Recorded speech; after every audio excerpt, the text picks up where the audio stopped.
Welcome into Sunrise Sports. If there's one unifying feature of high school hoops in Montana, it's family. Much of the attention still focuses on the new quarterbacks chasing the starting job. Last year, they lost a lot of close games in the fourth quarter, so they're really going to be competing hard this year, and they want to work on their conditioning, and they will get plenty of that with two-day practices. The Voyagers are off to a hot start with a 2-0 record on the road. Well, there's nothing like the atmosphere of crosstown basketball in Great Falls, and it's even better when the game matches the hype, and there sure was a lot of that surrounding the first boys meeting of the year. In a game that changed leads 7 times and was tied with 0.6 seconds to play in overtime, CHINOOK sophomore Cord Schneider delivered his team a win from the charity stripe. A new school record set by the Grizz softball team on Sunday. The Grizz looking to take 2 out of 3 games versus North Dakota. 2 Montana athletes traveled to Austria for the Special Olympics World Winter Games, and both are returning home with medals to show for it. We start off with Frontier basketball, where UGF finds themselves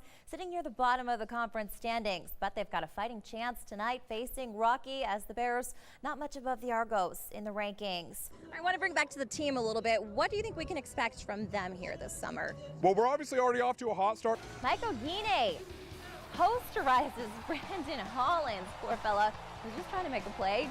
Belong to Bradshaw, turns the corner, drives the boulevard, and scoops it up and in for 2 of his 30 points on the night. Unbelievable. The ball never hits the ground. Minitron hauls it in, officially ruled a catch. All right, well, how about Jess Lockwood? The 19-year-old is on fire in 2017 so far. And folks, she could putt this 9 times and still win, but she does it here in 2 for par. Tim McGonigal threw out the first pitch on opening night last night. Bounced it a little bit there, but he got it over the plate. And the Brewers trying to bounce back from an 0-2 start. Their bats hot in the first. Dallas Carroll grounds that ball to right to score Nick Rossetti to make it 1-0. Same inning, Peyton Henry drives one over the wall in deep center field. It's a 3-run shot, so the Brewers take a 4-0 lead on that jack. Voyagers answer in the second. Tyler Frost finds the gap in center field. Carlos Perez puts Great Falls on the board, 4-1.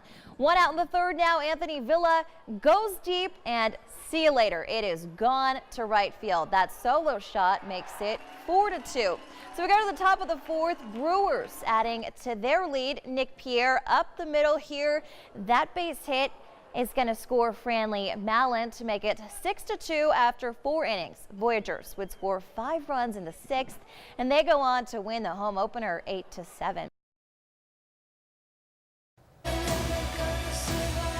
Josh Morin is a seasoned competitor.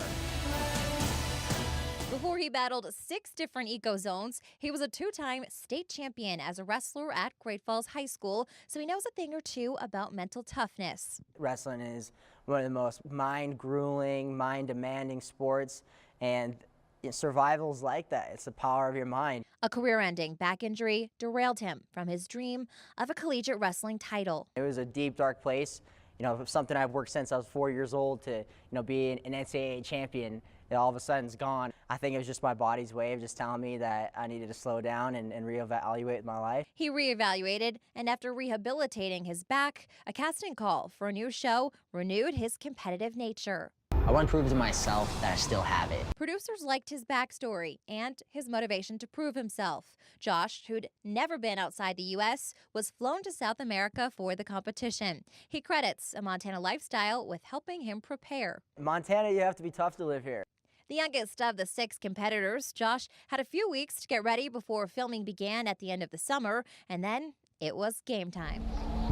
Josh, a former college wrestler from Montana, has been dropped into the Andes Mountains of Patagonia, Argentina. And, it's 10, 15 degrees outside, and all of a sudden you're in a survival situation, and it's showtime, it's go. He says the show was physically and mentally demanding. There was no grand prize for the winner, but Josh says it was a personal journey. After a few days, it became less about a survival and being on TV and all this stuff, and it became more about, okay, what can I learn about myself? The biggest challenge was being alone for 2 months. Josh wasn't even allowed to interact with the production crew.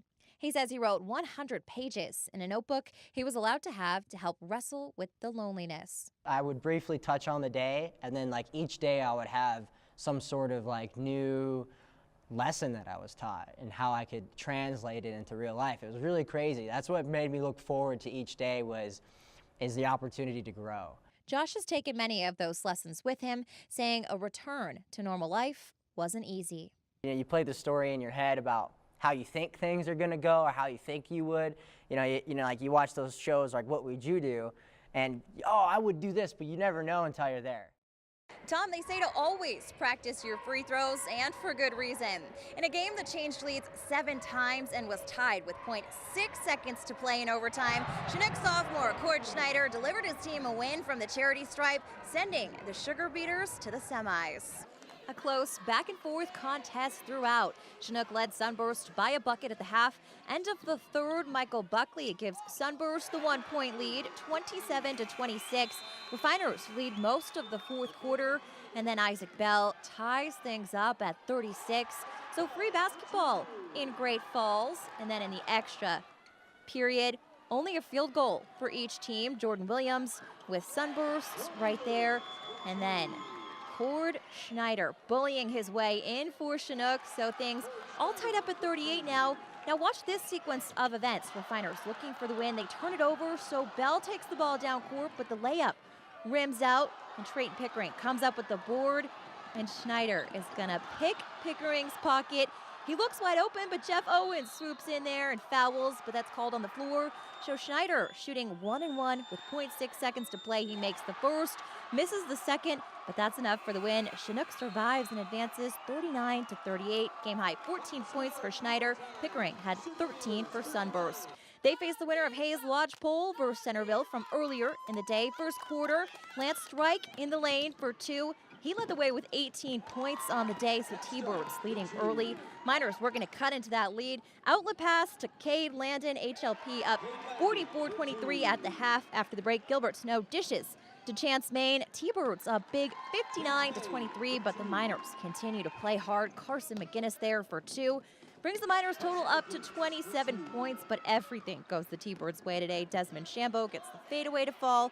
Hayes Lodgepole rolls 75-37, advancing their way in the tournament. So it'll be Hayes Lodgepole versus Chinook in the semis. Tom, back to you.